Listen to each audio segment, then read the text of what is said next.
verset de la Bible dans Luc chapitre 19. Nous sommes dans le Nouveau Testament. Luc,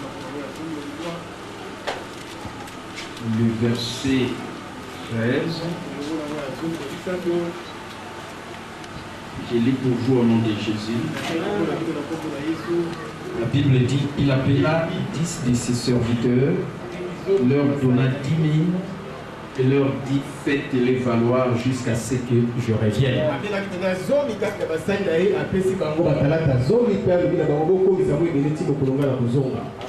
Amen.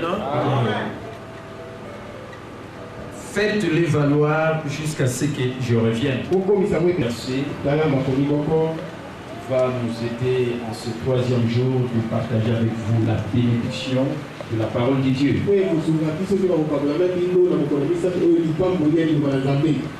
Là où vous êtes, levez les deux mains, priez pour que Dieu vous parle. Entrepreneur.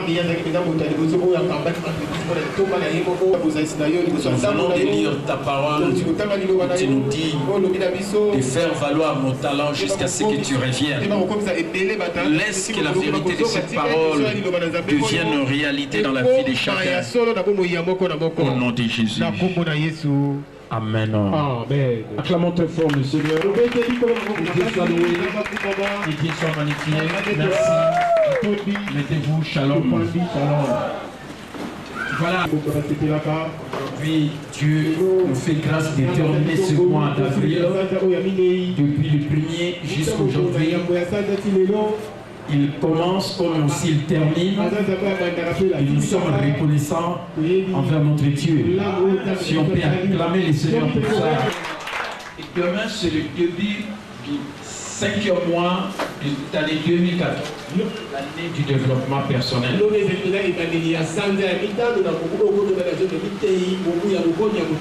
Et c'est la journée internationale du travail. Tout à l'heure, avant de venir ici, il y a la RTNC qui est venue filmer pour qu'ils écoutent ce que le pasteur capitaine dit de la journée internationale du travail.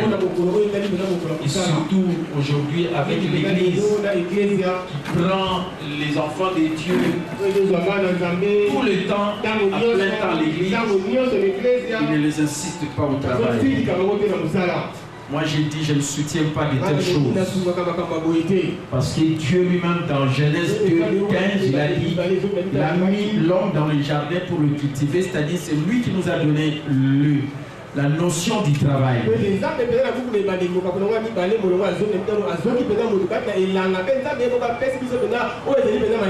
puis la Bible dit dans Proverbe, je crois 6:11, un paix de sommeil, un paix d'assouplissement, un paix croisant le main, la pauvreté te surprendra comme un rôdeur et la disette comme un ange. Alors si les enfants de Dieu doivent venir passer tout le temps à l'église, après vous leur demandez de donner la dîme et les offrandes, où est-ce qu'ils auront ces dîmes et offrandes à donner s'ils ne travaillent pas? Voilà pourquoi ils doivent travailler. Et s'ils ne trouvent pas du travail, moi j'ai dit, mais eux-mêmes ils peuvent créer du travail, la richesse, parce que Dieu a doté chacun de nous des talents. Faites valoir vos talents jusqu'à ce que Jésus revienne. Et voilà pourquoi aujourd'hui je vais vous parler de cette formule de la richesse. C'est la formule de la richesse. Pour une nation qu'on a aussi pour tout individu faisant partie d'une nation. Amen. Amen. Donc ce n'est pas l'église qui doit encourager les gens dans la paresse. Les gens doivent travailler. Mais s'il n'y a pas de travail, si l'État ne donne pas de travail, ce n'est pas pour autant que les gens ne peuvent pas travailler, parce que vous pouvez transformer votre talent en travail et vous devenez entrepreneur. Voilà des choses que nous partageons.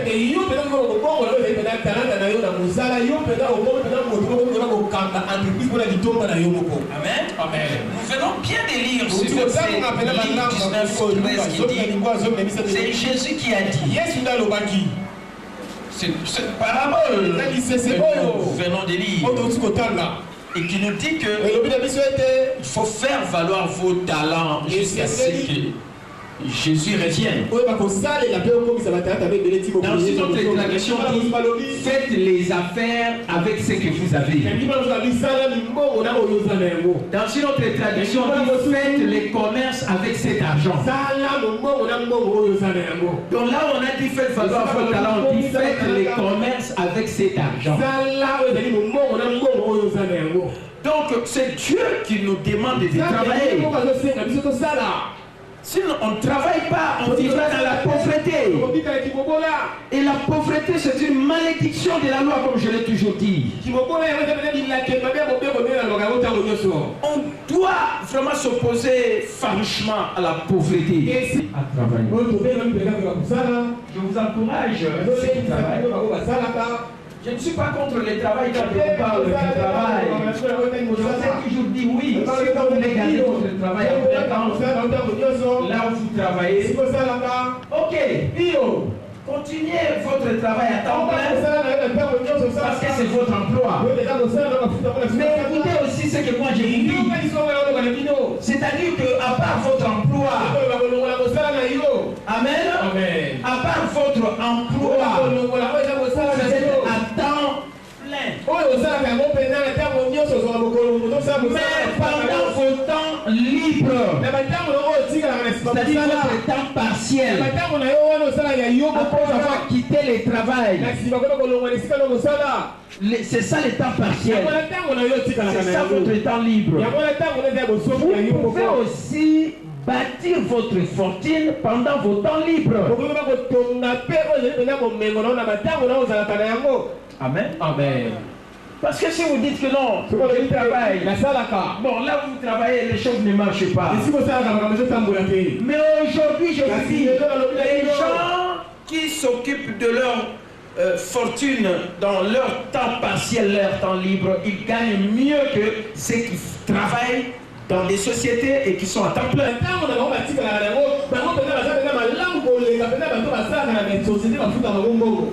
Demain, je vais vous parler de cette entreprise idéale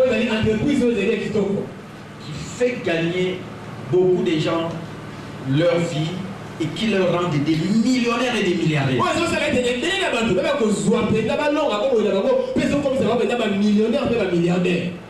Si vous prenez la population congolaise qui est moins de 14 millions,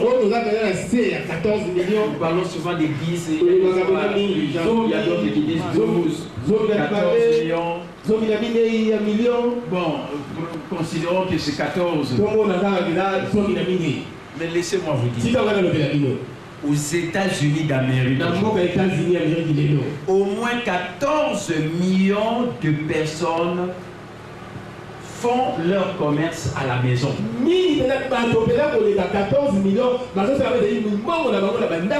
C'est-à-dire les travaillent à domicile.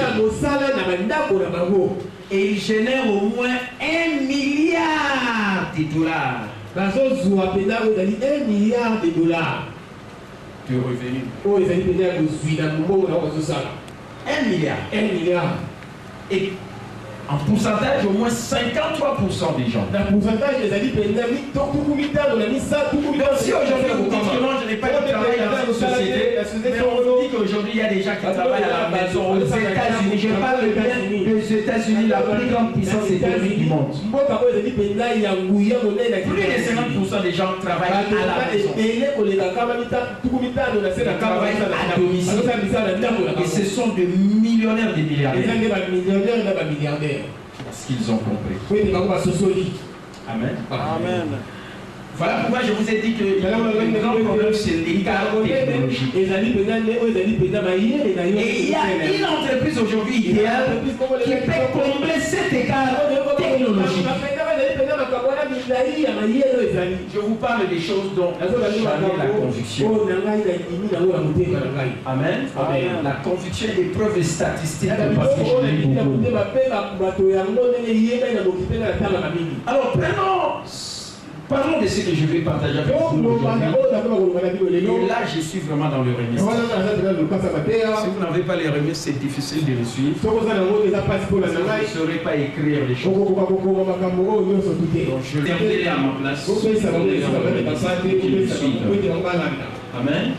C'est important parce que je ne peux pas exposer sans que ça soit dans le support. Et développer avec ça. Amen. Abraham, le tout premier entrepreneur. Et je crois que vous avez déjà compris. J'ai parlé d'Abraham, qui a quitté là où il était. Il a dit sauter, dans un pays où il ne connaissait pas.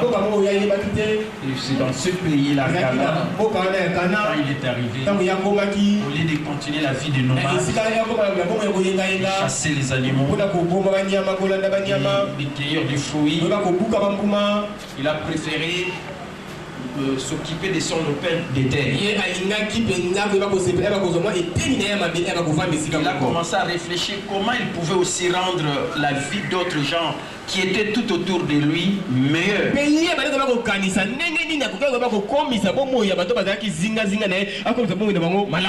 Et voilà pourquoi il fallait créer la richesse. Donc un entrepreneur, quand vous entendez parler de l'entrepreneur, c'est quelqu'un qui crée la richesse.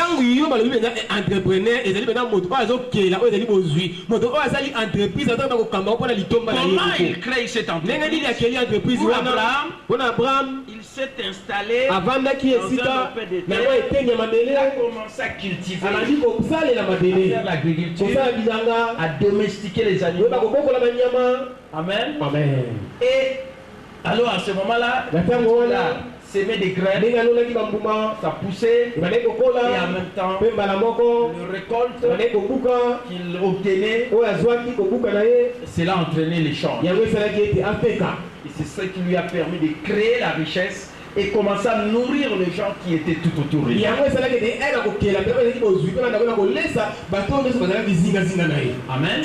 Et je vous ai dit ce qu'Abraham a fait, parce qu'il a introduit le système économique qui régit le monde aujourd'hui et qui fait prospérer le pays aujourd'hui, ce qu'on appelle le libre.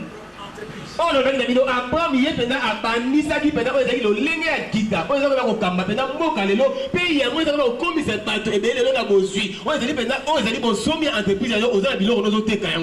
libres entreprises, c'est-à-dire entreprises, la femme de terre, il les fruits sortent et il crée la richesse. Amen. Amen. Et comme il a créé la richesse, il fait l'échange maintenant. Voilà pourquoi le libre entreprise, ce système économique a entraîné ce qu'on appelle le libre échange. C'est-à-dire que ce que lui il a, on voit une autre personne qui n'a pas ce que lui il a, et on fait l'échange, et c'est ça qui a fait progresser les affaires, les commerces. Amen. Amen. Et aujourd'hui, pour ton cas, en tant que personne, c'est quoi? Si tu n'as pas une entreprise, je te dis aujourd'hui que ton entreprise, c'est les talents que tu as mis en toi.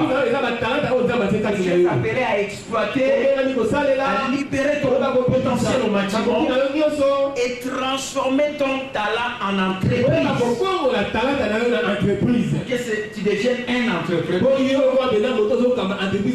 Parce que quand tu transformes les capacités que tu as, alors à ce moment-là, tu vas faire l'échange de ce que toi tu as capacité avec d'autres personnes. Et en faisant l'échange, si toi tu as besoin de ce que moi j'ai, en échange tu vas me donner de l'argent. Je donne l'exemple. Si tu as besoin d'avoir le ministre qui va te donner l'information pour que tu deviennes un entrepreneur, c'est l'intelligence, la capacité, et en échange, tu vas avoir le ministre, donner 500 francs.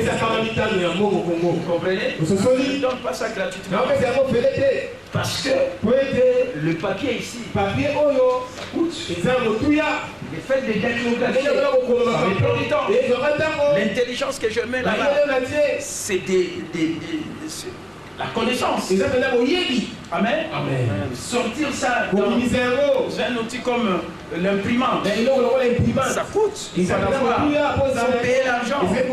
Et tout ça, quand je valorise, je dis, tu vas avoir quelque chose de très important et chez moi, en échange, donnez-moi 500 francs. Amen. Parce que toi, tu as besoin de cette information. Amen.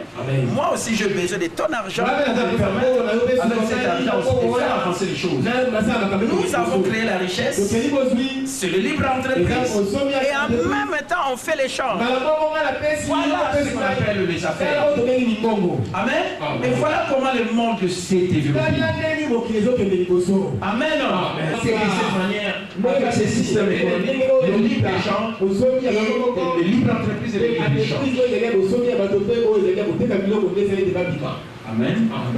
Donc, tu n'as aucune raison de dire que moi je n'ai pas de travail. Mais pourquoi on me demande de contribuer? Mais non, tu as du travail. Tu as les talents. C'est question de transformer ça pour que ça devienne ton entreprise. Commence à gagner là. Amen. Ceux qui ne connaissaient pas comment faire la coiffure, ceux qui ne connaissaient pas comment faire la pédicure et l'esthétique, elles ont suivi la formation. Cette formation n'était pas gratuite.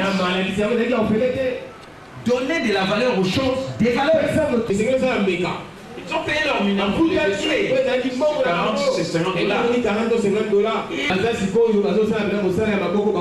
Amen.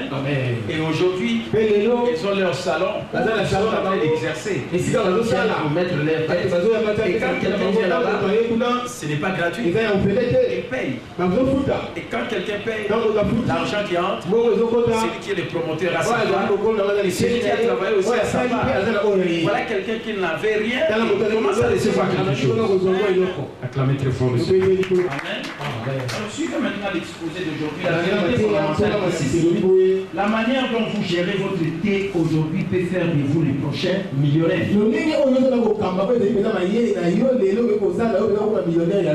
Amen.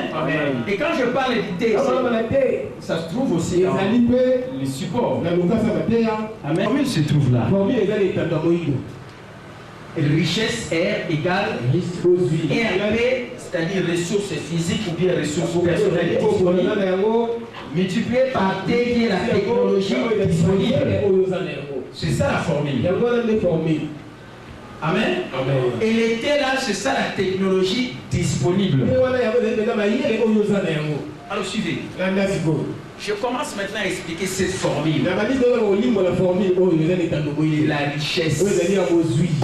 Amen. Vous savez, quand nous prêchons à l'église, moi je suis pasteur. Quand on vous prêche la richesse, on ne vous donne pas la formule. Amen. Même dans la Bible, il n'y a pas la formule. Vous ne verrez jamais cette formule. Est-ce que vous comprenez?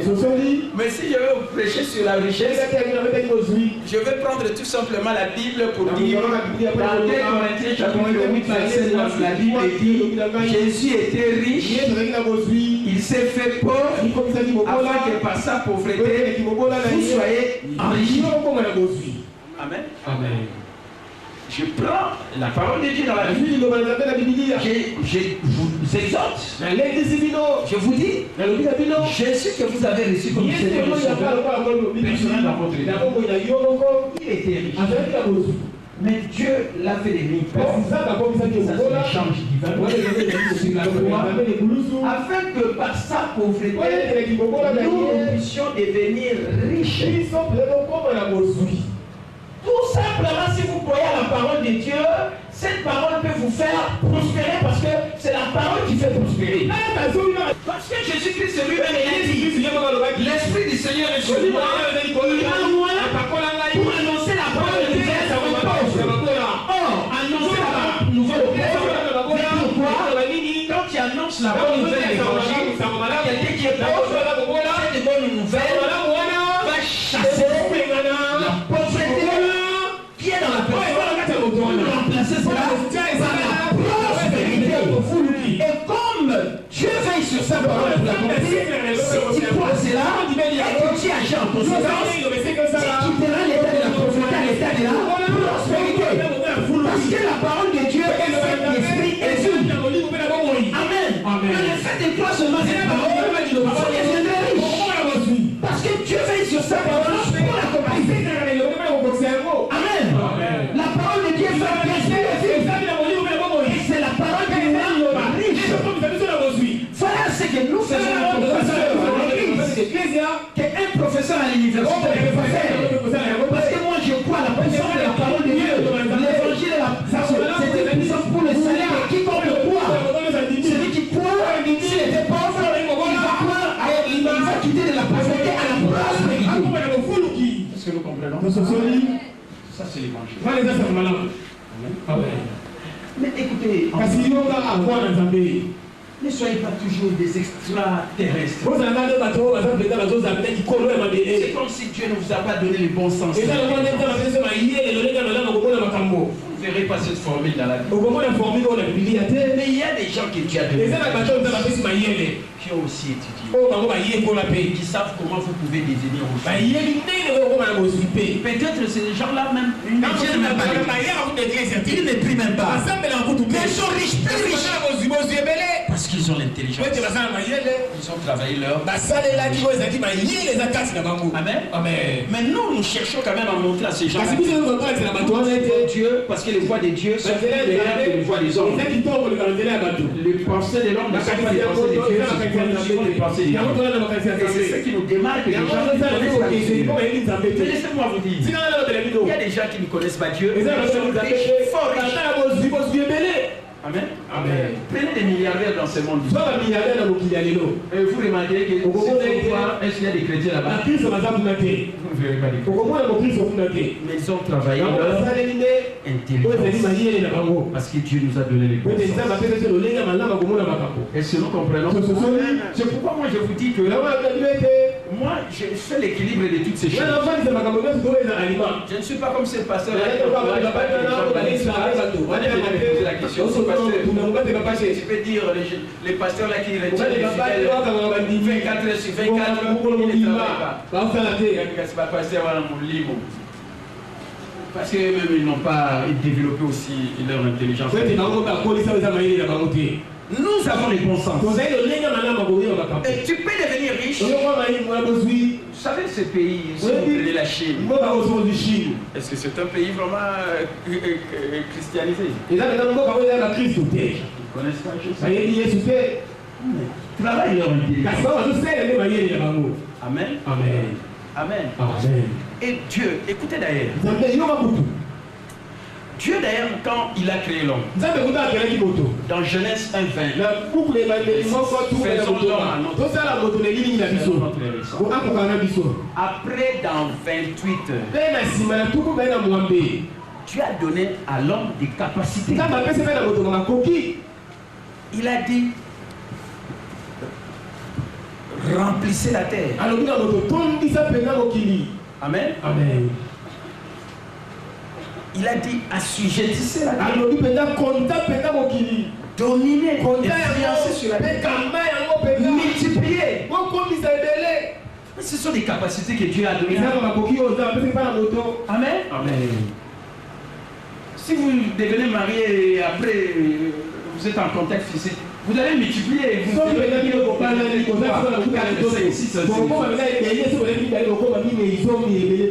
Amen. C'est pourquoi Dieu s'est opposé aux gens qui voulaient faire des babères pour rester à un seul endroit. Et c'est le plan de Dieu n'allait pas s'accomplir. Comment vous allez multiplier la terre si vous comptez à un même endroit? C'est pourquoi Dieu a dit ces gens, ils veulent atteindre la terre et le sommet là-bas, le ciel.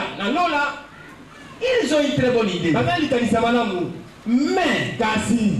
ils ne sont pas dans mon plan. Je dois les confondre. Il a mis des langues diverses. Zoa. Et directement l'autre là, Zoa. Amen. Et ça devient en et les gens ne se comprenaient pas. Et les projets ne pouvaient pas aller.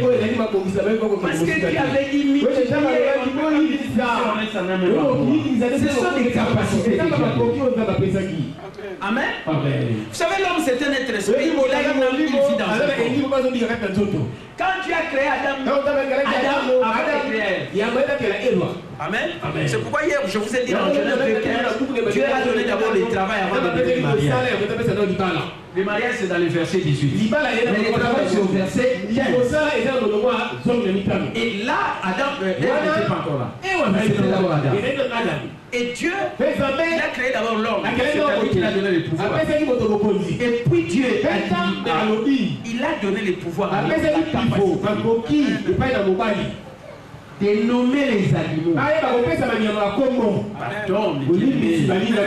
Amen. Amen. Parce que Dieu lui a donné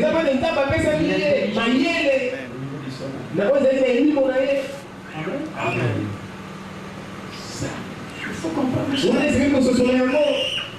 Donc, dans la vie, s'il faut réussir, il faut prendre conscience des capacités que Dieu vous a données.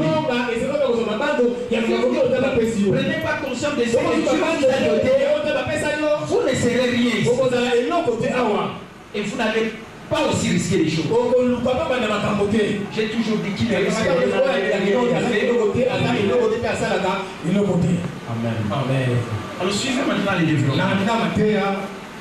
Donc les gens qui sont devenus des prochains millionnaires, ils puissent travailler à leur thé par rapport à leur ère. Comprenez un peu les éléments qui composent. Je suis maintenant à l'université. Le grand professeur de l'économie.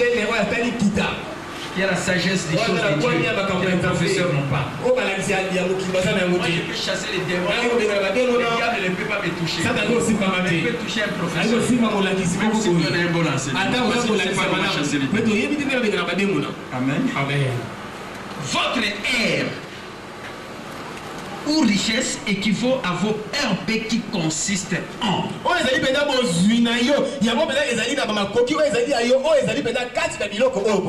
C'est-à-dire que votre richesse, la première composante de votre richesse. Alors, le RP est composé de quoi? Premièrement, vos relations. Amen. Amen. Quand on dit relation, c'est quoi? C'est-à-dire les gens que vous connaissez et dont vous avez gagné la confiance.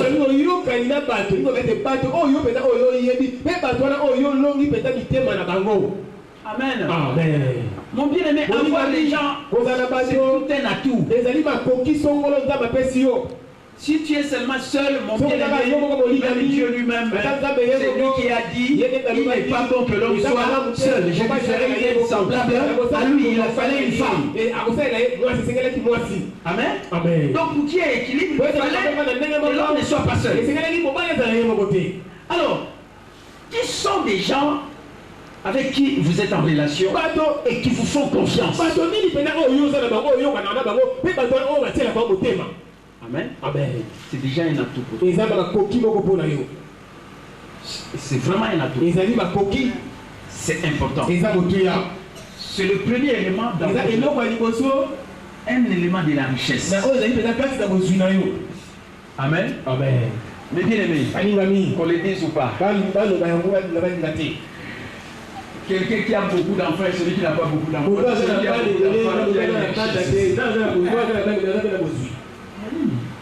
10 enfants, celui qui a un seul enfant, celui qui a 10, c'est déjà un atout qu'il a. Amen. Amen. Donc c'est aussi un atout, il ne faut pas sous-estimer. Et pour vous, ce sont vos relations. Vous ne me direz pas que vous êtes ici sur la terre, vous êtes seulement seul, vous vivez avec les gens. Vous avez quand même des amis. Les amis que vous avez étudiés à l'école primaire, à l'école secondaire, à l'université, dans la vie professionnelle, dans votre quartier, dans votre village. Tout ça, ce sont des atouts, des relation. Amen. Amen. Ce n'est pas tout le monde qui vous fait confiance. Et ce n'est pas aussi à tout le monde qu'il faut faire donner confiance. Amen. Amen. Ça c'est le premier. Est-ce qu'on a compris? Voilà pourquoi quand vous venez ici à l'église, vous avez de la valeur à mesure. Si vous êtes un pasteur, vous n'avez pas de dignité. S'ils sont un ou deux. Oui, ils sont un, deux.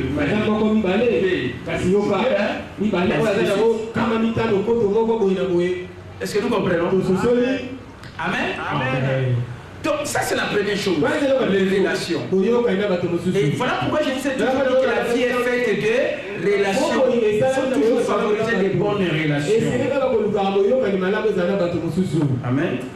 Deuxièmement, toujours dans la RP, c'est-à-dire les ressources. Suivez-moi très bien parce que ça vous concerne. Ne dites pas que quand moi je suis là dans la maison, je n'aime pas être en relation avec les gens. Ça, ce n'est pas une meilleure vie. Amen. Amen. Soyez en relation avec les gens. Amen. Amen. Même si tu ne peux pas t'entendre avec tout le monde, il y a quand même des gens qui croient en toi. Amen. Deuxièmement, dans la formule toujours de RP, il y a les ressources. Pour votre richesse. Les domaines dont vous avez fait directement l'expérience. Et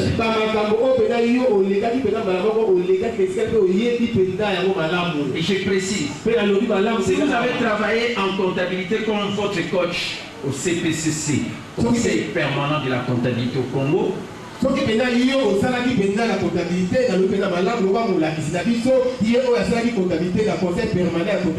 fait partie de vos RP.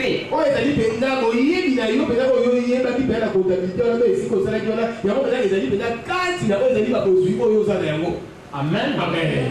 Je vous ai donné mon propre exemple. J'ai travaillé au Conseil permanent de la comptabilité au Congo, ministère organe technique du ministère des Finances.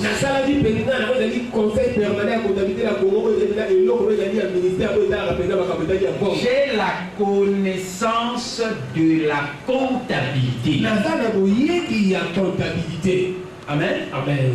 Quand j'ai dit connaissance, je connais la comptabilité. Amen. Amen. Parce que quand j'ai terminé l'école primaire, je suis allé à l'école au cycle d'orientation et je me suis orienté aux humanités commerciales et j'ai obtenu mon diplôme d'État aux humanités commerciales. Et je suis allé en économie à l'université de Kinshasa dans la faculté des sciences économiques et j'ai fait aussi l'option gestion financière.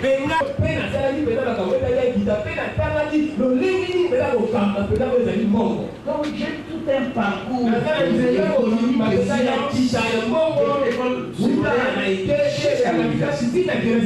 vie professionnelle dans un domaine de la comptabilité.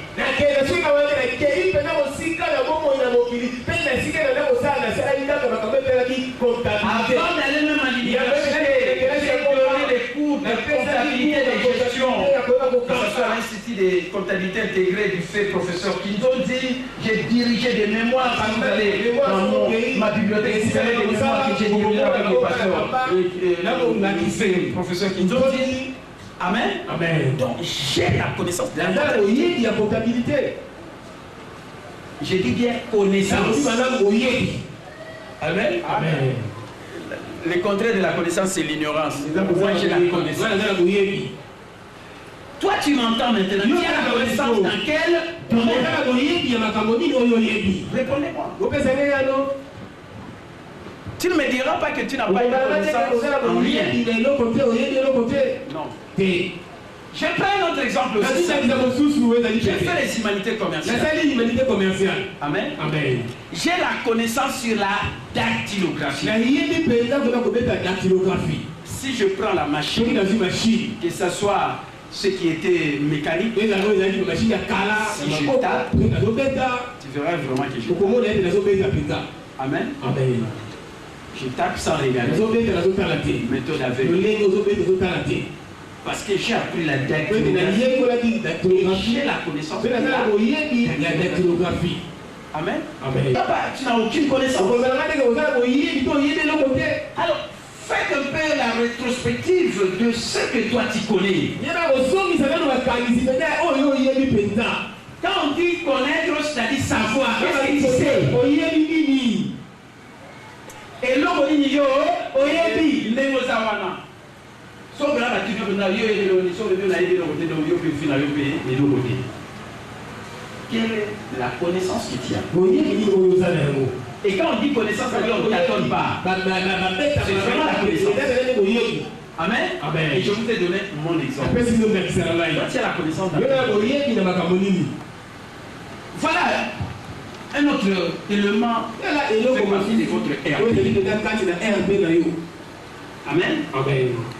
Et troisièmement, la quantité de temps dont vous disposez pour travailler. Il s'agit du temps que vous consacrez aux besoins fondamentaux comme dormir et manger, la part de votre journée que vous souhaitez consacrer à passer du temps en compagnie de votre famille, de vos amis et à d'autres intérêts personnels car ce sont vos heures disponibles.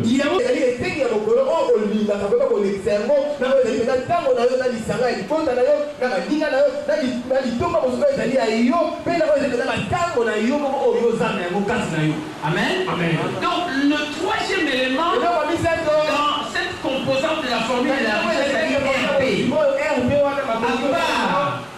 La relation que tu as avec les gens, conscience, à part la connaissance que tu as, troisièmement, c'est les heures disponibles que tu consacres au travail.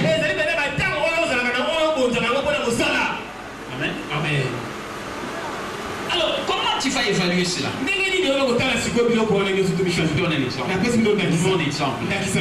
Moi, je n'aime pas parler les autres, j'aime parler de moi-même. Donc, qu'est-ce qu'on a? Parce qu'il y a d'autres gens qui aiment parler des autres. Vous voulez me parler d'eux-mêmes. Amen. Moi, je ne peux pas suivre quelqu'un qui parle des autres sans parler de lui-même. Il faut parler de vous et les gens s'inspirent de vous. Amen. Amen. Je prends maintenant les heures disponibles. Comment tu peux apprécier ça? Je vous donne l'exemple. Comment tu occupes tes 24 heures? Une chose est vraie, tu n'ajouteras pas d'autres heures sur les 24 heures qui existent. Pour que ça devienne 25 heures, 26 heures. Ça n'existera jamais. Ça c'est 24 heures. Parce que tu ne sauras pas ajouter d'autres heures dans les 24 heures qui existent. Mais comment tu utilises le 24 heures? Je vous donne mon cas. Comment j'utilise? Amen. Amen. Souvent je dors, s'il faut dormir, pour dire vraiment que je trouve que non, il faut que je dors pour que je ne sente pas la faiblesse quand je me réveille le matin. Au moins 23 heures.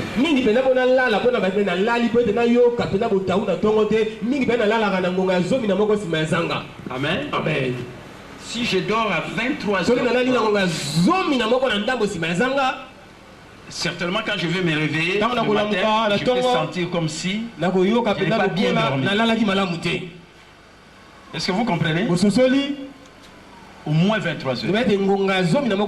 Si je dors 22 heures, c'est comme si je dormi avant. Je risque de couper le sommeil avant de me réveiller le matin à 4 heures. Je crois que c'est comme si les 6 heures alors qu'il y a 4 heures. Et c'est aussi un dérangement. Mais si je dors à 23 heures,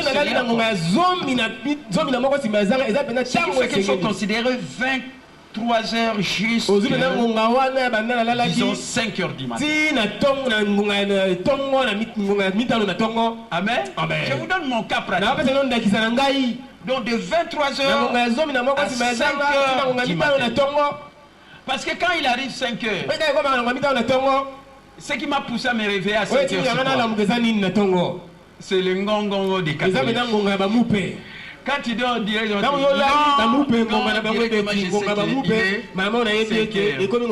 si j'avais fortement sommeil, je vais continuer. C'est déjà une alerte pour moi. Donc, Amen. Amen. D'ailleurs, quand je faisais le Rémadichon, j'ai lancé sur le terrain dans le monde entier. Je me réveillais peut-être c'était toujours avant 5 heures. Parce que je devais prendre le temps de rédiger le Rémadichon. Avant 6 heures, j'injecte ça sur Facebook. Mais comme maintenant je ne fais plus le Rémadichon, je fais seulement la méditation. Alors je me réveille à n'importe quelle heure. Donc, je prends des 23 heures à 5 heures. Combien d'heures? 6 heures du temps de sommeil. Donc, je peux marquer 6 heures de Amen. Amen. Je focalise ma pensée pour savoir que je dois servir les gens. Dans le monde entier, qui est connecté sur Facebook. Et quand je me réveille, je rédige mon texte que je vais lancer. Amen. Amen. Donc, déjà pendant ces temps-là, je me réveille pour ma méditation dans la quotidienne. Je médite la parole de Dieu parce que la Bible dit je méditerai les promesses de Dieu, je me consacrerai tout entier à elle afin que mes progrès soient évidents pour tous. Que ce livre de la loi ne s'éloigne pas de ta bouche, mais tous les jours et nuits pour agir fidèlement sur la vie. Donc moi-même, d'abord, je médite la parole, cette parole que je vais partager avec l'autre personne. Donc si tu prends mon temps, de 5 heures, souvent quand je me réveille, je suis et dans ma méditation, je suis et dans le travail que je vais faire pour lancer dans Internet. Ça fait me prendre tous ces temps. Jusque je peux dire le moment où je vais quitter la maison. Ou disons le moment où je vais me mettre à table pour prendre mon déjeuner. Et si depuis ces 5 heures-là, si je suis réveillé peut-être à 5h45, tout ces temps-là, je consacre ça à cela. Jusqu'au moment où je vais me mettre à table. Parce que quand je me mets à table, c'est à 10 heures, je prends mon déjeuner. Alors à ce moment-là, je sais que je peux sortir pour aller dans mon bureau. Ou soit venir ici. Si j'ai cours, c'est pour donner cours. Amen. Amen. Alors prenez maintenant des 5 heures, disons, mettons 10 heures. 5 heures du temps. Amen. Amen. Avant de me mettre à table pour prendre mon déjeuner, qui peut me prendre peut-être moins de 20 minutes ou 15 minutes. Vous comprenez? Bon, mettons 30 minutes. Amen. Amen.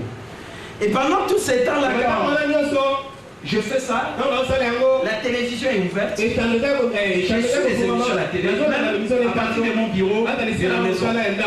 Parce que je suis aussi les autres. Qu'est-ce qu'ils disent à la télé? Surtout Samomalam, je suis souvent Samomalam. Les autres chaînes, je suis rare. Samomalam, beaucoup plus le pasteur. Dans les émissions du pasteur Blaise, parce qu'il reçoit des gens. Savoir qu'est-ce que ces gens-là disent. Et je vais savoir. Ou bien Eurostar, je peux suivre. Même si je ne suis pas là devant la télé. Souvent moi, une fois que je fais ça, j'ai mon livre. Ce livre, j'ai eu ça lundi et j'ai terminé à lire ça hier. Amen. Amen. Donc je lis. Si vous voyez tout ça, Tony dit à la souligner jaune. Regardez. Vous voyez? J'ai eu ça lundi à 9h et j'ai terminé ça hier. Vous comprenez? Livre Asika. Votre liberté financière grâce au marketing relationnel du plan d'action de 2 à 5 ans. Vous comprenez? Dans mon bureau, je tape, je fais des choses.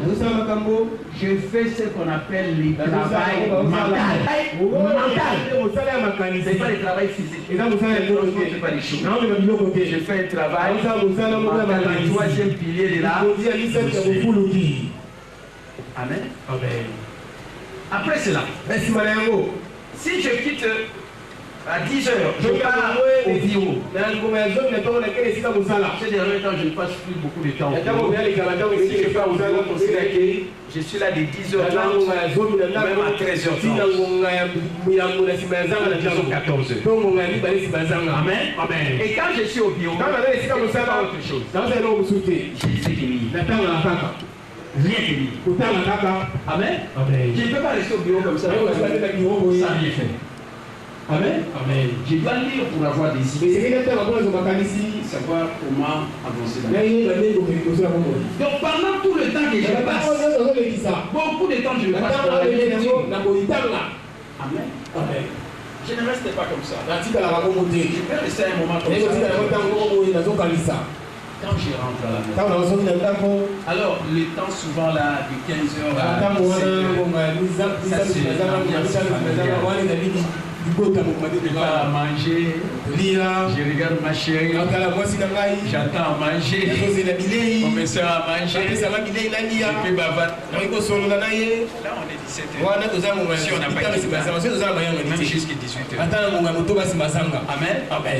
17h à 18h, 19h, ma chérie, on va les habiller. Amen. Amen. Est-ce que vous me suivez? Et quand on arrive 20h, avant d'arriver à 22h, je rentre devant mon ordinateur. Je vois comment j'ai écrit des choses, comment les gens réagissent. Amen. Comment je leur réponds aussi. Merci pour votre commentaire. Comme si j'enlève aussi les autres. Amen. Tout ça. Amen. Voilà un peu comment j'occupe mon temps. Et si je culte mardi et dimanche, tout le temps de culte, je ne manque pas à l'église. Qui enseigne, ou si ce n'est pas moi, vous ne me verrez jamais rester à la maison. Je viens et je écoute celui qui enseigne. Je n'ai jamais manqué à l'église. Je suis pasteur, je n'ai jamais manqué à l'église. Je répète, je suis pasteur, mais je n'ai jamais manqué à l'église. Si je n'enseigne pas, je laisse un collaborateur de prêcher, je me mets là devant, moi aussi je suis l'enseignement, je note. Amen. Alors essayez un peu de voir maintenant l'état des dormir, l'état de bavarder avec vos femmes et les enfants, et quelles sont vos heures disponibles du travail. Calculez ça. Vous ne me verrez jamais que je me mets quelque part, comme je vois ici à Kinshasa, tu vas garer ta jupe quelque part, et dans un ganda, na fandi bien là, et ça la maca, et ça la mati. Amen. Mais vous verrez beaucoup de gens.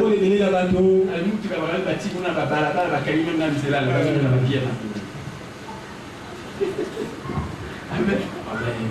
Moi, je ne peux pas faire ça. Je dois être dans ma famille avec mon épouse et mes enfants. C'est pas comme ça, mais il faut savoir valoriser votre temps. Les heures disponibles. Amen.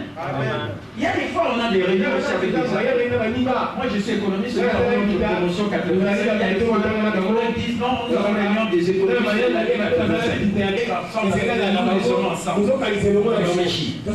Amen. Donc, je peux être là, on fait rendez-vous là, après je rentre chez moi. Voilà comment j'occupe mon temps. Et vous, comment vous occupez votre temps? RP. Est-ce qu'on a compris? Amen. Est-ce qu'on peut acclamer très fort le Seigneur? Après avoir réuni tout le composante de RP qui sont les ressources physiques ou personnelles, ici j'ai parlé des personnels disponibles, écoutez Votre richesse est composée de ce RP, tous ces trois éléments dont je viens de faire allusion, qui composent le RP, multiplié, pas additionné, mais multiplié par T. Votre technologie. De quoi est composé votre technologie? Amen. Vous pouvez avoir le RP, mais vous ne réussissez pas d'abord. Beaucoup allez bêler, mais vous êtes pauvre. Beaucoup allez tout le coup à bateau, mais vous êtes de l'autre côté. Beaucoup allez richesse et bêler, mais vous êtes pauvre. C'est le RP. Est-ce que nous comprenons? Alors, multiplier, écoutez maintenant la partie la plus importante. Mais on est toujours dans la formule de la richesse. On n'écarte pas RP. Mais l'insistance est dans le T. De quoi est composé le T là? Dans votre syllabus. Multiplié par votre T qui consiste en vos compétences de base. Quelle est la connaissance que vous avez, c'est-à-dire ce que vous savez? Amen.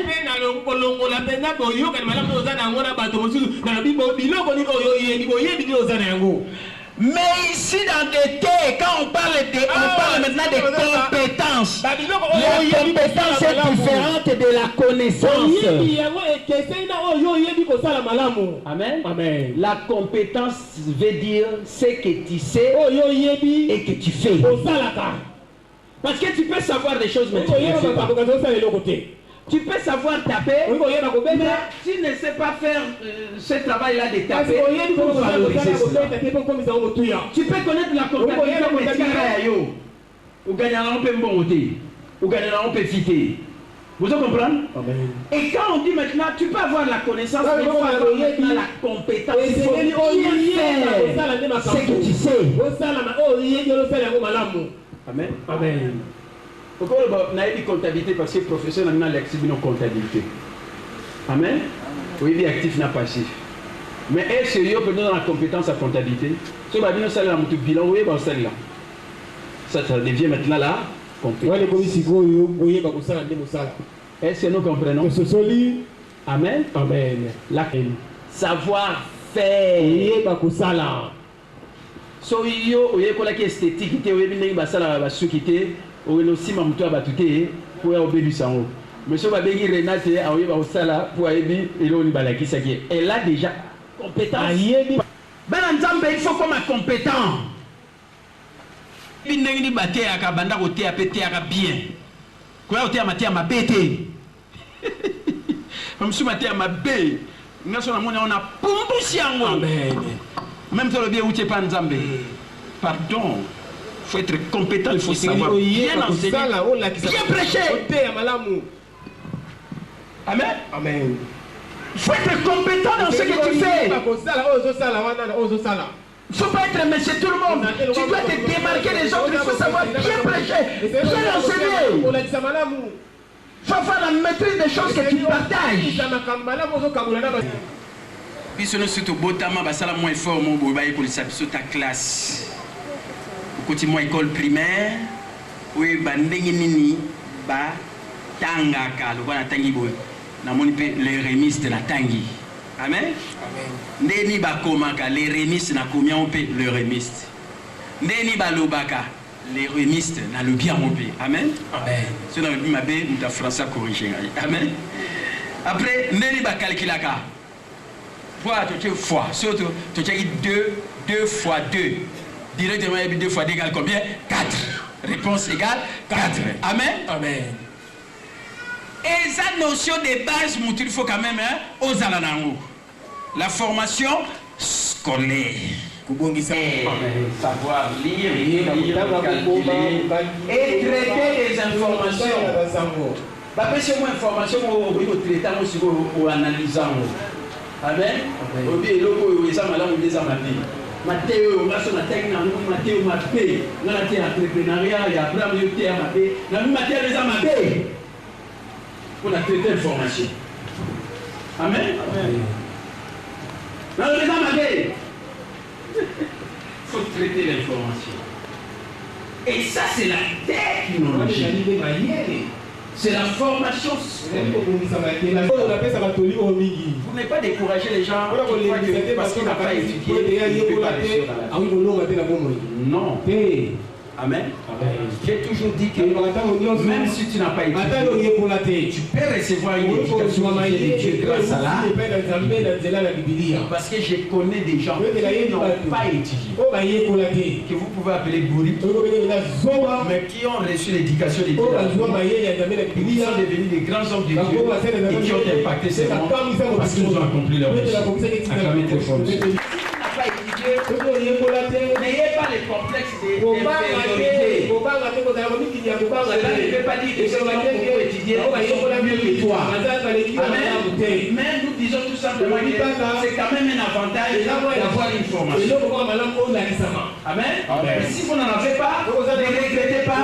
Si vous venez à l'église, comme ici à Réma, tu vas recevoir une éducation qui vient de Dieu grâce à la Bible. Et je te dirai que tu as de la valeur aux yeux de Dieu. Tu deviendras meilleur. Tu vas rendre les autres meilleurs. Pour les 5 jours secondes, meilleur. Acclamez les formations.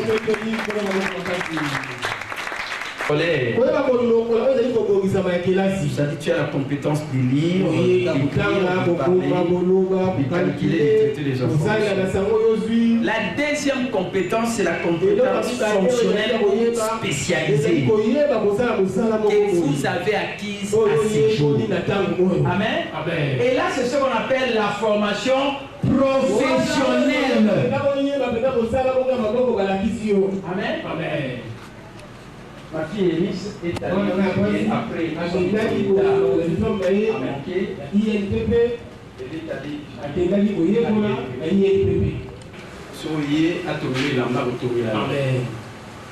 c'est la formation. Alors, les pédicure, manicure, amen. Dans le centre Réma, où ils allaient, il y a coiffure esthétique. Et Nice, Priscille, ma fille,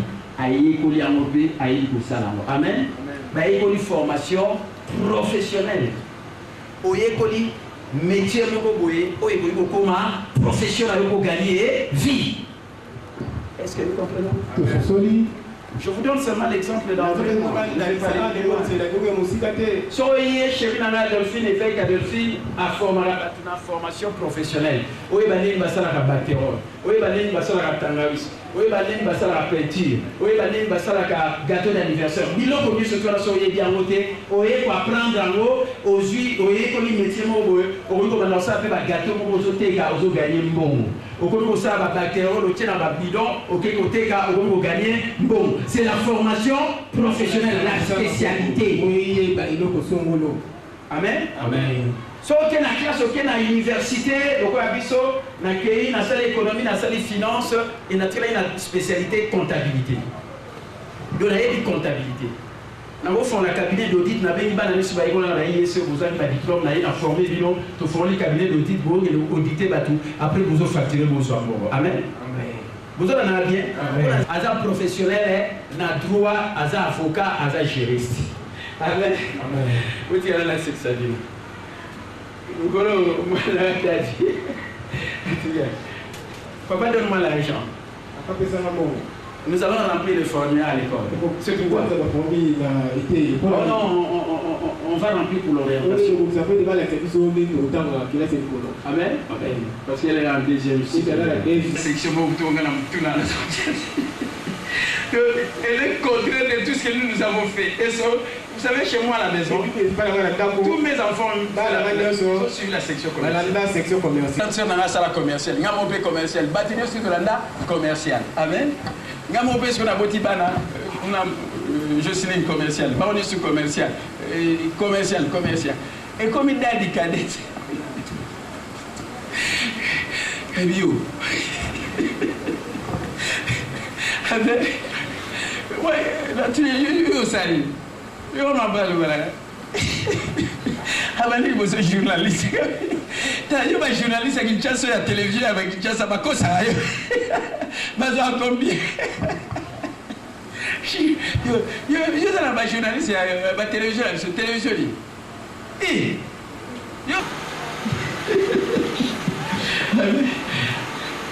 quelqu'un ferme la positionnelle. Non, non. Bon, il est sectionné sur le bail, il est journaliste littéraire. Donc, personne n'a un capitaine. Non, mais tout là, tout. Exact. Mais mettez-moi dans un point littéraire. Il y a un littéraire beaucoup maintenant. On a la tête philo. La tête philo. La tête philo, on a mis ça là. Mais on me souvient, on a la tête philo, on a mis ce cerveau, on a mis la vanille. Je ne sais pas, moi je n'ai pas fait ça. Moi je n'ai pas fait ça. J'ignore totalement ça. Et je ne sais pas si vous avez fait ça. Si ça vous sert en quoi. Moi j'ai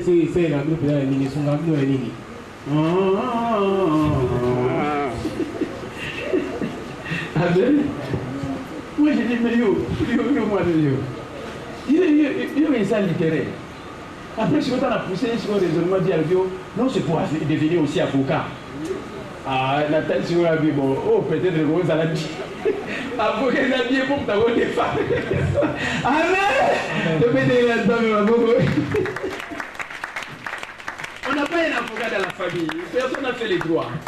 Alors, ça, je peux accepter. Parce qu'il y a des professionnels dans ce domaine-là. Avocat, tu peux devenir médecin, tu peux devenir comptable. La plupart des gens sont travailleurs autonomes. Quand on parle des travailleurs autonomes, ce sont des professionnels dans les différents domaines. Amen. Il y a avocat, cabinet d'audit, cabinet médical, ainsi de suite. Donc, professionnel, travailleur autonome. Est-ce que tu comprends là? Amen. Donc, voilà la spécialisation. Quand je suis à Aoué, on a battu dans le salon, pardon. Ceux qui ont le lobby, salon Réma, bien centre Réma, vous allez le définir. Et là, on est en fonction de l'État. Là, on a des cas devant les autres. Troisième, les plus importants. C'est votre capacité de vous adapter au changement et d'acquérir de nouvelles compétences.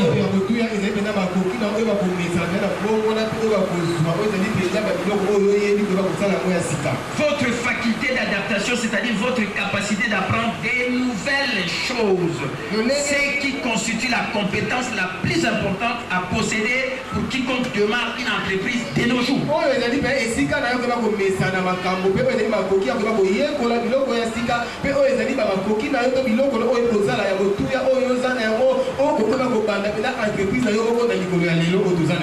Amen. Ne restez pas toujours dans les choses anciennes que vous êtes habitués à faire depuis très longtemps. Cherchez à affronter la vie. Nous sommes à l'heure de l'information où les choses vont très vite. Il faut s'adapter à la réalité du moment. Amen. Écoutez, on est passé de la période de l'ère de la chasse éclair. Ensuite, on est passé à l'heure agraire. Après, on est passé à l'ère industrielle et Henry Ford. Aujourd'hui, on n'est plus à l'ère de grosses compagnies. Général Motors, on venait de sauver dernièrement par l'État. Aujourd'hui, nous sommes à l'ère de l'information. Amen. Si tu es à l'ère qui est déjà dépassée, alors tu es aujourd'hui à l'ère qu'on utilise à cette heure. Amen.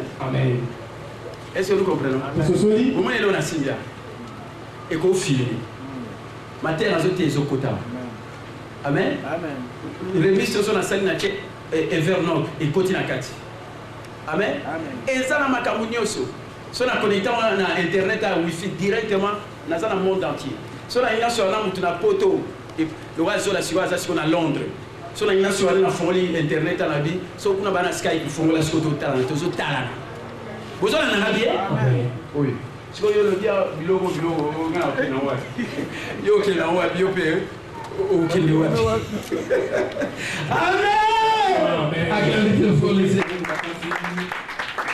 ça tient sur eux. N'est pas ça. Soit dans la connexion internet, la faute. Si on a béni sur la mer dans la langue, on ne fait pas aux autres femmes là-bas. Maintenant, on a la connexion internet, on a Skype, ok, fais son adresse. Pas la forêt, bon, on a joué la tour. Alors, vous avez dimanche. Vous avez la bien. Mais il faut que vous ayez retransmission en direct. Vous savez souvent à RTNC tout ça. Ah, pardon. Amen. Les gens qui ont un mokilimo, mbimba, on va y aller sur un moto. Seul même temps va faire, on savait va faire na mutazo na mo et dépenser un bon aviation et dépenser un bon la dépense de ça nous famille na makamine surtout aux accords. Prêter c'est l'heure de la formation.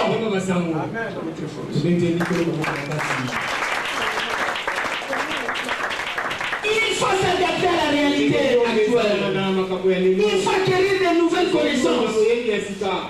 Amen. C'est la bonne année, pardon. Ça va que la papa me donne sa balle. Mais les autres temps, les autres balles, les balles, ça va papa. Naïe pas une côte à l'ordinateur. Et pas il a su car ceux qui sauvent l'amour. Donc il faut moi je suis malaya. Donc je suis matin à ça à Macabou. Et on a cham tout le monde. N'a voyé pas mon colo. La soeur va démêler n'a voyé pas. Ni moi à côte à bouiller. À comment dire ma photo à côté ici. Il y a une voyé pour la monde reçoit combien de temps. Donc la soeur va me rendre dans soit temps dans l'école la connexion à R et Pelé. Voilà pourquoi Moutou sans la compétence n'a pas compléter mais n'a pas point faible. Vous connaissez les mots à vous, n'est pas fini. So vous n'avez pas eu la photo. Zone en temps, on a 23 heures pour le monde entier, c'est pas là. Bah, on a tout ce qui se passe maintenant.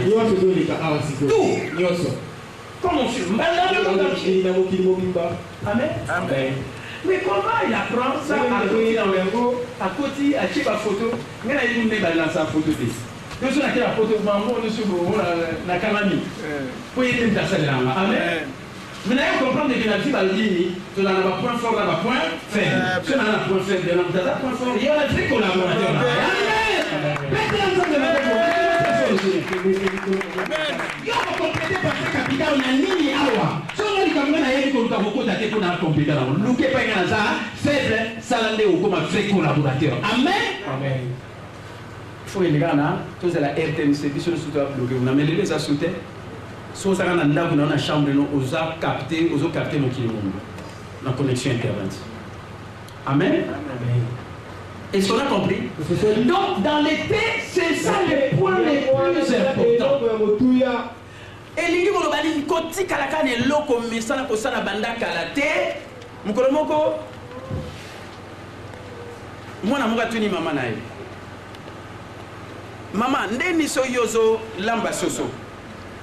Ozora soso wana ndenga za mobimba boye okata eka na katikati pam onokata ndamu okata ka pam après na bango ko kamate china nzulu. Amen. Yo réponse na ye na mona ngonde mama na yo koko na yo ala kisa. Amen. Koko na pas ala aketu na ko ne abindeni yo parce que mama lo na yo tamo sala ngombe yo kata na katikati. Oh kasi oyo agota na pe ko ngamba la kisa. Amen. Donc mutula mutala na ndela la kisa ki. Mais est-ce que les gens de Alexa ils vont changer la réalité du moment? Voilà pourquoi ma tépélé ma soko de liboso te pa mesana kaka ndenge lokola lelo je vous dis biso no suba kotsa biso ba classe ba papa ba mwana nga kota classe soit diplôme banda mosala po ta ba futo yo plus à lambo biso ne surtout pe to kota la mentalité na que l'université na un diplôme ta na un diplôme na comme employé demande d'emploi donc et là non vous que yo pour créer entreprise non il faut la demande d'emploi. On nous a programmé de cette manière. Alors, tu vas comprendre, on va demander d'emploi, on va créer une entreprise, on va payer entrepreneur. Amen. Puis nous, on a une demande d'emploi, mais on a un entrepreneur, aux États-Unis, 53%. Il y a pas de passage à commerce, on va avoir un millionnaire. Amen. Acclamez tout le monde. Écoutez les filles. Il faut appliquer votre propre technologie personnelle. C'est-à-dire vos compétences, appliquer cela vos ressources existantes, c'est-à-dire vos relations, vos connaissances, les hommes disponibles. Amen. À la multiplication de votre productivité. Amen. Voilà pourquoi deux personnes ayant un même nombre d'heures disponibles dans une journée ou la même base de connaissances n'a fait composer dans la relation. Le nombre d'heures n'est pas. Mais dans tout ça, il m'a camou, on a l'équipe, il y a toujours un simana. Et là, ça n'a pas mis ici. Non pas parce que tu as la même, tu as besoin de balayer ça relation. Tu as le même nombre d'heures. Tu as la connaissance morale. Mais là, on a ça qui a produit plus qu'il y a. Mais là, on a ça qui est les alliés technologie. On a ça la technologie. Si on a un ami, dans l'équipe. Amen. Vous avez un ami. Et donc, ils ont la technologie. Il y a un dem tozo ça boké seni. Mais tu as le même nombre d'heures, tu as la relation de moko, tu as la connaissance de moko. Amen. Et ça le là, bamboka, tu as la richesse de moko. RDC est dans la richesse. Mais bah chez il dans la richesse. Bah il reste on est dans l'équipe sur toi. Puis on a arrêté pour la technologie. Amen. Technologie, est-ce que vous comprenez là? Amen. Les 4 dernières années. Amen. Oui, on a fait ces statistiques mon awa. Il y a un prochain millionnaire. Tu vas salir d'études du Banupi. Statistiques, on a fait ça non. Et où tu as moto azaraka conseiller économique et président Bill Clinton a 2 mandats. Conseiller économique et président des États-Unis, Bill Clinton a 2 mandats. À travailler un peu sur le conseil. Et le conseil il modifie la loi et délai où ils allaient dans le Parlement, et puis ils allaient dans le Sénat. Amen. Donc, ça, économiste de réputation mondiale. À Salibeti Douana, Bani, à Pessi, la statistique. Vous en avez bien? Puis, à comment on livre, puis on a livre. Nous avons eu un conseiller économique qui a président Bill Clinton à 2 mandats. Il y aura sur yoga statistique à Pessi. Du point de vue mondial. Alors, 2776. C'est en 1991, soit 215 ans. À peu près, millionnaires, ils allaient à 3,6 millions de millionnaires. 215 ans. Pardon. Voilà, Diego. 215 ans, millionnaires, ils allaient à combien? 3,6 millions de millionnaires. Donc, si vous avez 1991, on a suivi par il y a 215. Si en 2001, soit combien? 10 ans. Qu'on a, soit combien de millionnaires? 3,6 millions de millionnaires. 3,6 millions de millionnaires. Donc, nombre est doublé, mais on est 215 ans pour que soit 3,6 millions de millionnaires. Dans 10 ans, 3,6 millions de millionnaires. Mais vous avez la période là-haut. Si vous avez la période, il y a 1700, 1800, 1900, il y a Mokili, il y a Makabouébélete, Makabouakalakala. Maintenant, comme on a 2000, 1991, si on a 2001, Makaboué changé. 3,6 millions, 10 millions de 3,6 millions, mais à 10 ans, dès que ça a 215. 2005. Combien de millionnaires a venu? 1 million de millionnaires. De dollars de millionnaires. Est-ce que vous avez combien de millionnaires? Si vous avez 2005, il y a bien. 2005 à 2016, on a un comité. Comment va-t-il? Donc, à la vie de 2005 à 2016, combien de millionnaires va au bima? Il y a bien. Et ça, 18,5. Total net, c'est 18,5. So, ça, il va calculer, va réfléchir combien? Donc, de 2005 à 2016, différence combien? Plus 1, 8,2. Hein? 18,5 plus 8,2, c'est combien? 10,3. Hein? 10,3 millionnaires basés au bima de 2005 à 2016. 10,3 millionnaires. Vous savez, on a bien. Frère, bon, si vous avez le bien, est-ce qu'il faut aller aux États-Unis? Est-ce qu'il faut passer aux États-Unis? Est-ce que nous avons un millionnaire aux États-Unis? Est-ce qu'il va commencer à payer un président dans notre terre? On va pas un millionnaire. On a vu ma prochaine millionnaire. Est-ce millionnaire? Le fils de la acclamez très fort ici. Acclamez très fort ici. Quand il y a au Komamo,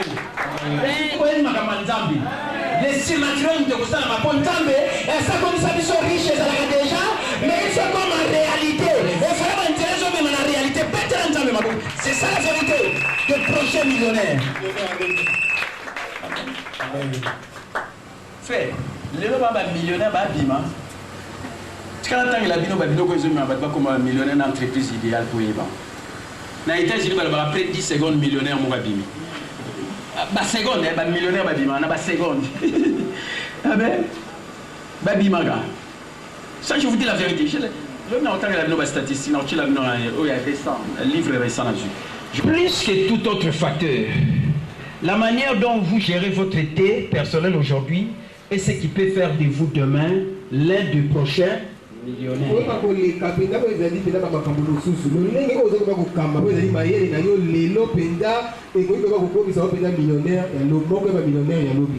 Alors, comment accroître votre été personnel, votre été?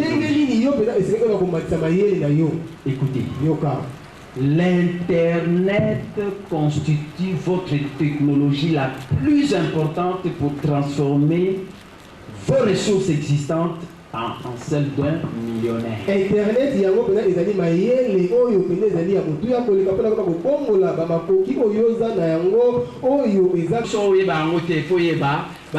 millionnaire, alors que amen.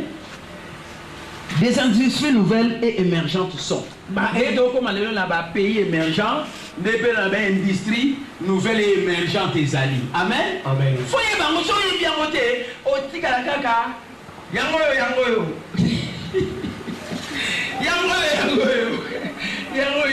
comme c'est réchité tokina moyi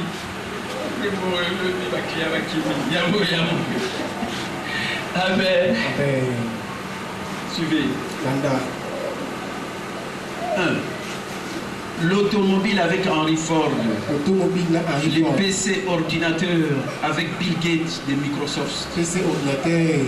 Et Michael Dell et Dell Computers sont deux excellents, c'est-à-dire Bill Gates et Dell, Michael Dell, sont des excellents exemples d'industries nouvelles émergentes du passé.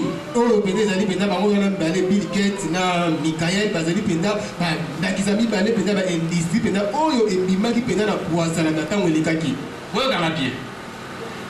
système économique est banal,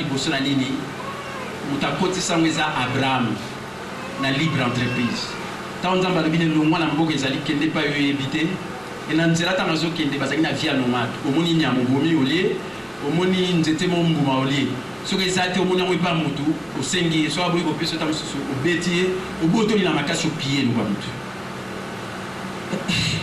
soki Abraham ake okoma na Kana afandi alobi non vieux yo ngana ko continuer via nomade te na fanda bisika mona créer le pain de terre na ngai na banda kolona après na ko créer richesse na ngai bato balandaki ye akomi ko aider bango après asali communauté mobimba amen alongwe na étape oyo babengaki il y a cueillette na chasse aye kokoma na oyo babengi propriétaire foncière, c'est-à-dire que à comme mokolo ya mabele aire agraire oyo balwa na bani bazwaka bamboka lokwa biso balwa Léopold de bazimboka mobalwa ko vous comprenez les gars industriel général Ford bakotonga ba usine à minene ainsi de suite il y a ba compagnie minene batonga ki siko ba papa balobi lokola pe période ya baby booms.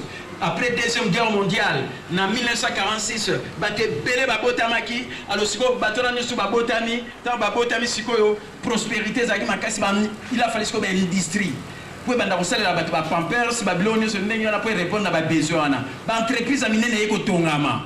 Et dans ba entreprise minene tongama ba papa siko ba lo ba bana biso bo na ba classe, boye ko la bozo ba diplôme bo ki na ba compagnie. Papa ça a fierté. Moi je suis en compagnie, moi je suis en Unatra. Quelle fierté. Est-ce que vous avez bien? Ma compagnie. pour aller passer au sali aussi diplôme papa va tenir qui des compagnies employé il y a un bâtiment sur en réalité il va employé vous comprenez les gars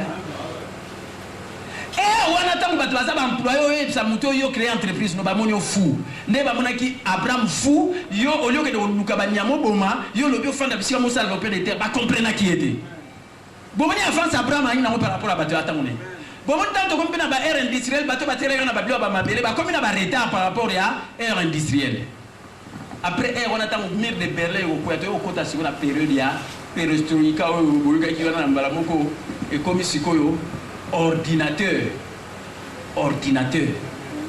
Amen. Bill Gates a fait des choses non. Na linginda kunyo surtout mutu aza na ordinateur ne. Na bureau nyo surtout ordinateur ezala a créer ba logiciel na. Amen. IBM tazo sala ba machine wana nyo surtout bazo comprendre des temps outé. Ndande Bill Gates a ça qui m'a aidé. Namba moko a suivre ba logiciel na namba moko ali. A côté en contact na société nini ya nini oui ya nini ya machine IBM vous comprenez bata IBM bata maele bata ibisika ba comprendre de temps où mais Bill Gates a comprendre qui tant à côté na ba partenaire ba moi tili ba logiciel tant tili ba logiciel pas ba côté on a bourse a bimi directement milliardaire à côté si monde na ère de l'information ordinateur il bossait dans l'ordinateur pour la guerre et ainsi de suite. Après, il faut adapter Bill Gates a dit non, il faut ordinateur quand on a ndaku ya mutu moko na moko. Les autres tout na batinu surtout ba ndaku nyo presque nous sur un ordinateur. Ndaku mo ezangi ordinateur isati. Na papa na bana mutram na ordinateur. Pour ani Bill Gates a comprendre qui est, il y a on est comme ces milliardaires. Tant que vous comprenez le mot tu vas comprendre, il y a on a des comment les bourses sur avance. Vous comprenez? Tant que vous avez ça, vous avez ça comprendre, vous comprendre il y a avance, Bill Gates a avance. Michael Dell n'a pas d'ordinateur, il y a comme ça ordinateur, pour qu'il a besoin d'ordinateur. Bill Gates n'a pas programme, il y a un logiciel. Vous comment Bill Gates a ce qu'il est au Canada. À 6 000 moi paquet mon boulot, moi paquet mon gars, doit la Bible. Bible où tu m'es. Au moins, on a un papier de quoi ça va diviser. Et continue à regarder. À côté de logiciel, il y en a. À côté, on a moins poche. Le logiciel, on a qui milliards de millions de milliards de dollars. Donc, quand on a la frontière, le policier va contrôler la douane. Donc, il va contrôler la milliers. Si les qui sera à côté, à bêta histoire, la zone les Gabonais va milliards, tu vas se battre dans un milliard. Est-ce que vous comprenez les gars? Est-ce que vous comprenez ma nation là-bas? Attends, on a un milliard. La logiciel. Car moi, je suis chargé de comment on a l'air de l'information. Est-ce que vous avez un bien? Les lois, il y a un niveau qui est chargé pour nous. Voilà, on a déjà dit ça. Ordinateur, téléphone, connexion internet. Madame ici, la dit. Amen. Dès la zone, téléphone est dans la carte. Connexion internet est dans la carte. Sur la chaîne Wi-Fi. Amen. Après, ordinateur est dans la carte. La chaîne Wi-Fi va clavier en avant. Vous comprenez? Donc, on va résumer au mieux sur les logos. Tablette. Vous avez un bien. Vous pouvez enregistrer, vous pouvez filmer, vous pouvez taper ma caméra, vous pouvez faire la news. Quand la news va réduire, les gens qui ont un téléphone, vous allez faire un poste. Nasa awa. Alors vous avez un on dit que nous allons faire l'ordinateur, nous allons faire la connexion. Poisson, mongo. Est-ce que vous avez un bien? Amen. Non, c'est nous, on va pas dire dans la business internet. Dans l'exception, nous avons un quota pour mon enfant. Il y a 600 parties. Donc, Bill Gates a une combinaison ordinateur. Nous avons Michael Dell. Nous avons compagnie, nous avons un milliardaire. Les noms milliardaires et les millionnaires, bateau, .com. Pour celles qui ont www, pas directement comme un milliardaire. Pas comme on a la seconde. À part l'automobile, tant on voit au côté de l'air et ordinateur. Il y a 3 exemples d'industries nouvelles et émergentes qui commencent à peine à voir les jours.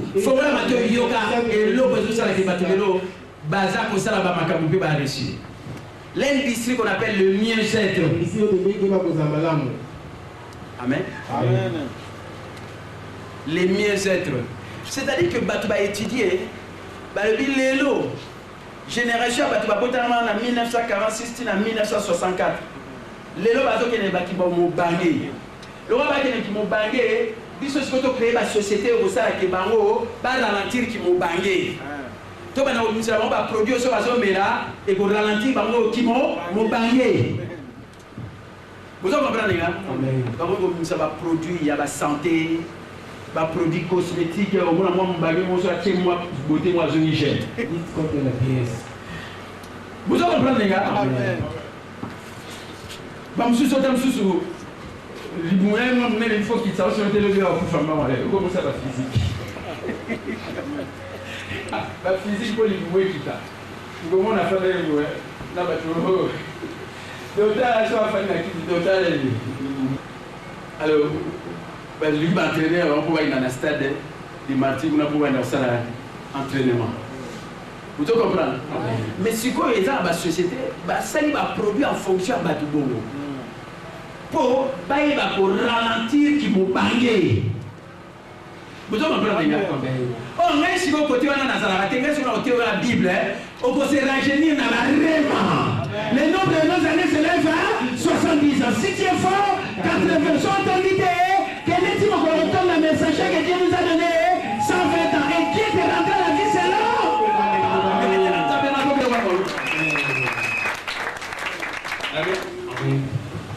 Mais la société on a les lots et tout bongo.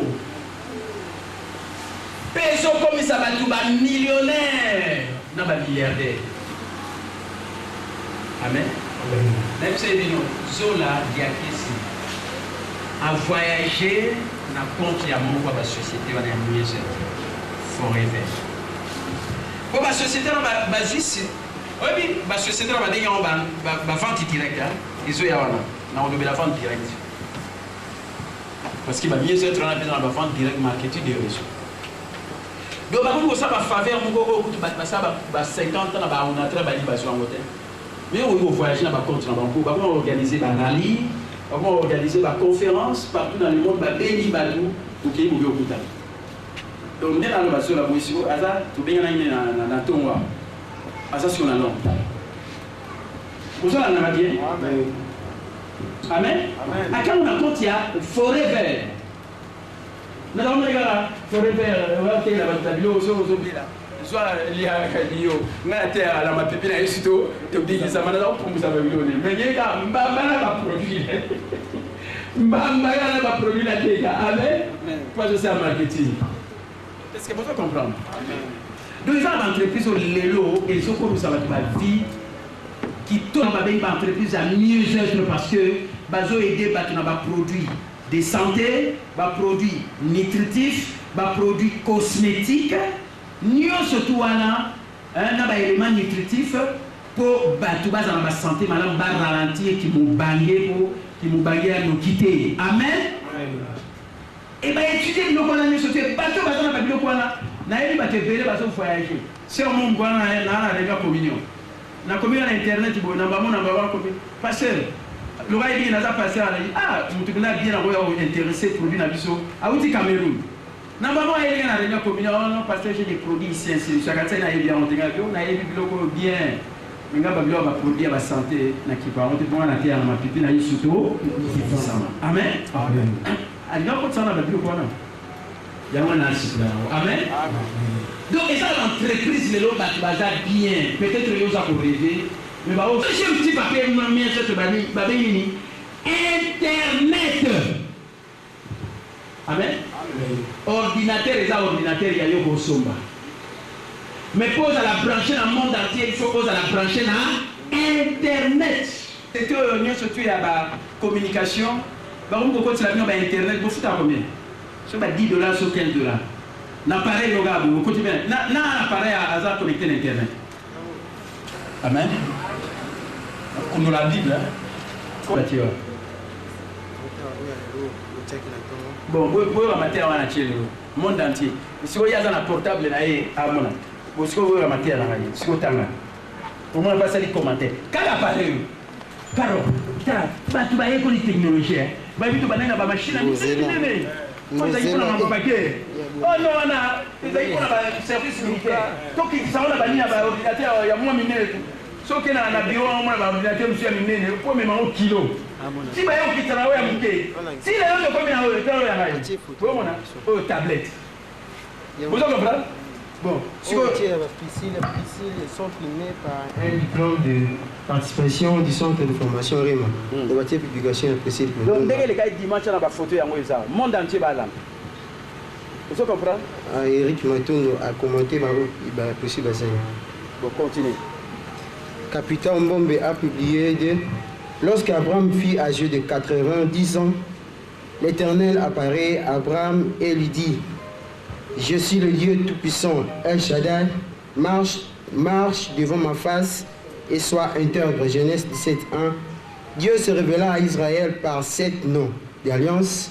El Shaddai, l'un d'entre eux veut dire littéralement le Dieu le plus casseux, ou celui qui est pleinement suffisant pour fortifier votre foi. Il suffit de vous représenter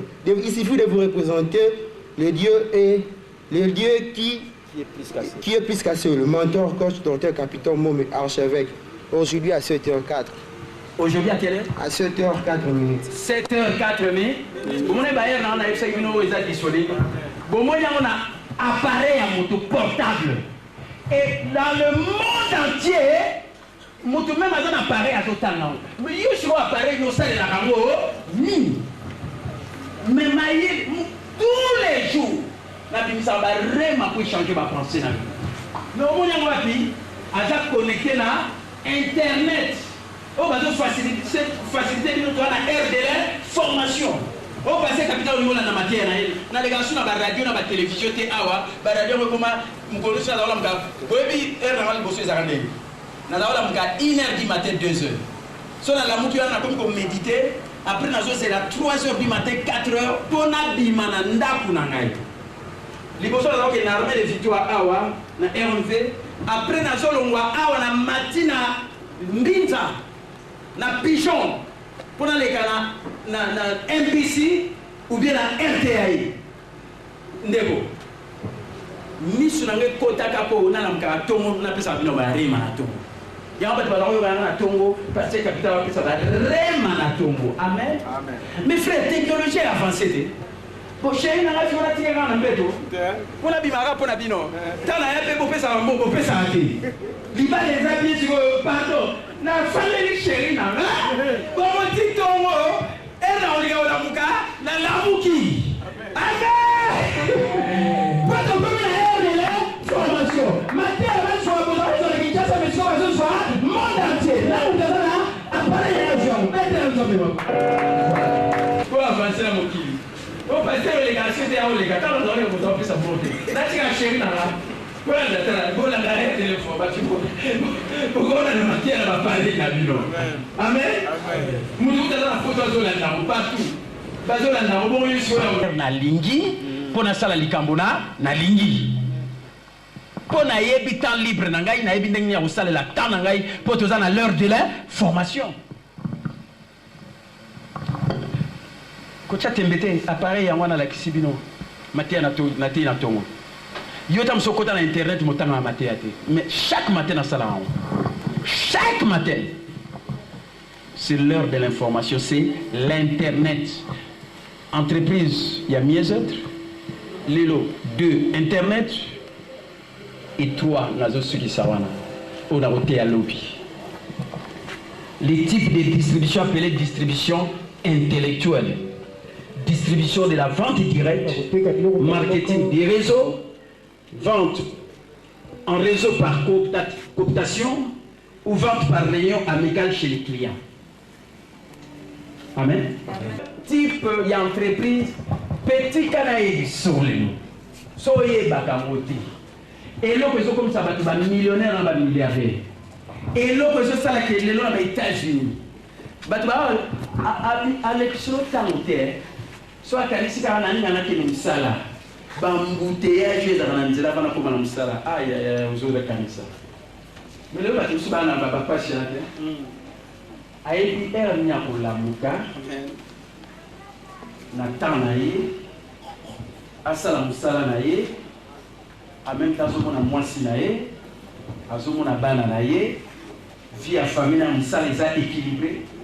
Ils ont souhaité qu'il y ait un salaire au bout de la famille. Rien. Les lois, tu vas pas vivre. Amen. Et car technologie, quand tu vas développer technologie. Tant que tu au développement, tu vas créer même type entreprise déjà technologie, on a déjà Ezali. Vous en avez bien. Dans le niveau et loco et vous savez écart technologique on a Ezali opportunité le loco il beaucoup d'anango pour réussir la vie bah ben marketing de réseau ou bien marketing relationnel ou bien la vente directe. Après c'est un exemple là sur laquelle faut rêver. L'élo va développer même dans Mayele bah tu vas pour beaucoup vous ça va faire non à internet. À l'église n'a pu servir d'exemple. N'a pas beaucoup de même business internet. Vous gagnez une vie dans le même naïf. Bah tu vas monter en Oezabadé. Oezamagie. Vous êtes là. Vous les gars vous avez un bakala mais vous avez pas d'attention à l'élo. Vous êtes là. Là ça nous a exemple. Il y a business internet. On a ça. Les autres dans la mine à tourner en balamoko. À communiquer. Tout à fait 8 heures et 8h44.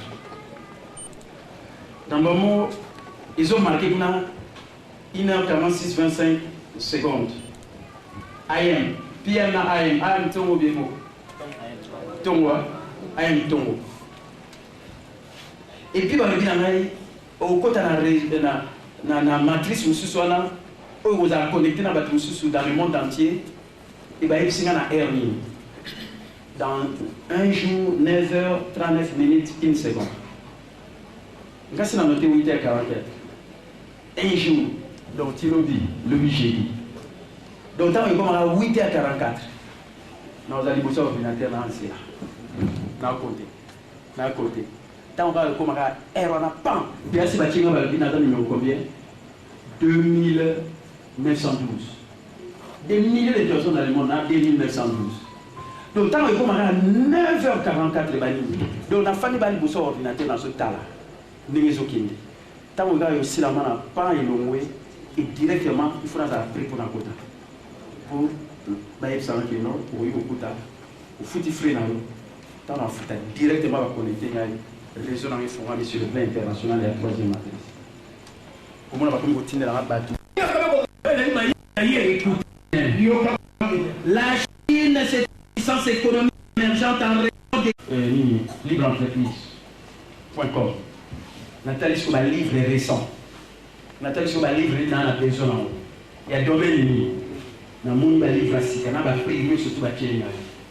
Na kamati na noté en haut na commune. Le quoi là on comment avoir na RDCT parce que la client a mission il a développé donc ce nouveau commandé il faut à partir en France. Nous avons des combats en France. Na kamati na livre na commandé na dit petite sœur na comment ba livre au livre na tinde commander ngai. Mutumo la ko na photo na kamati $100 na 30 € na pesi. Amemeli ngai. Amen. On est là qui fout na Western Union fout à frais de pour me dire OK amemeli ngai. Na commandé vendredi, il est à Kamata vendredi. Lundi, il y a Pâques. Pour moins de 5 jours. Et mercredi, le livre dans la question la mer réparée pour y aller. Et la mer réparée, il va vol et la tête jeudi. Et qu'il ait retard, donc il faut qu'il vole vendredi. Pour le port dimanche, il va s'arrêter à bien lundi. Lundi, il a retiré à mon. Vous avez entendu? Mais quand on a passé commande, c'est la distribution intellectuelle. On a remplacé la distribution physique. Pour les gens, tu vas côté à la biloko et où tu vas directement à ici n'est pas et que directement dans mon besoin. Et ça c'est l'intermédiaire, c'est grossiste, C'est ça le marketing relationnel. Yonde mutoziango beta lisole pa batu. Amen. Nous on beta lisole pa batu société dans le bureau, on beta lisole na sali mbonga publicité na publicité yonde na peso mbongo. Amen. Batu ba comme ko gagner ba vie ndeyo. Yo tamba yo yibso na pasteur non. On a gagné la l'état. Est-ce que vous comprenez? Amen. Ngani na zabo lobby.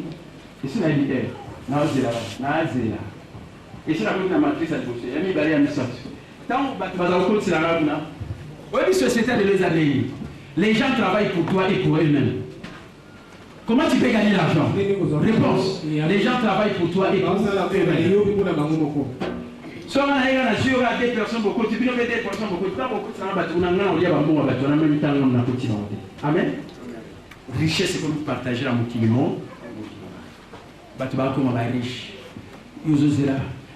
Maintenant, on dirait que famille a vu ce que nous avons badé. Vraiment, des nations salaté. Mais ma sur la zone est bon. Nandaku, le travail à domicile. On a dit à lobby.